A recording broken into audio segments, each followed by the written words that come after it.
যিবিলাক জিৰ' গ্ৰাউণ্ডত কাম কৰে, যিবিলাক অন ফিল্ড কাম কৰে, সিহঁতক প্ৰচাৰ বিমুখ, সিহঁতক মানুহে চিনি নাপায়। যিবিলাক আচলতে প্ৰকৃত সমাজকৰ্মী সিহঁতক কিন্তু মানুহে চিনি নাপায়।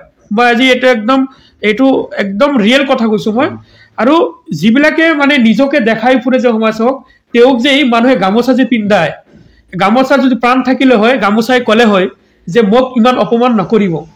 আৰু এটা কথা, এই কিছুমানে মানে যোনে কাম কৰে কিন্তু তেওঁ মানুহৰ আগত কিন্তু ইমান নকয়, আৰু যোনে নকৰে, যোনে কৰে সিটো নকয়, যোনে নকৰে সি কিন্তু বেছি সিহঁতৰ লেকচাৰ ইমান।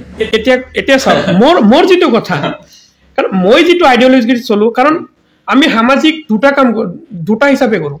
এটা হ'ল আল্লাহক সন্তুষ্ট কৰা কাম। আমি যিটো আল্লাহক সন্তুষ্ট কৰা কাম সেইটো আমি গোপনে কৰো, সেইটো আমি কাকো নেদেখাও। আল্লাহক সন্তুষ্ট কৰা কাম আমি গোপনে কৰিব লাগে।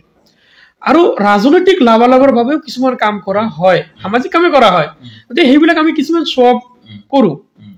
চ' কথাটো হৈছে যে সামাজিক কাম যিকোনো এটা কাম হ'ব পাৰে। এজন ল'ৰাক আমি কিবা হেল্প কৰি দিছো, এডমিশ্যনতে হওক বা কিবা এটা পৰামৰ্শতে হওক, বা এজন মানুহে কিবা বিপদত পৰিছে তাকে হওক, দুটা কথা দি হওক, যেনেকে হওক, যিবিলাক আমি কাম কৰো, চ' এই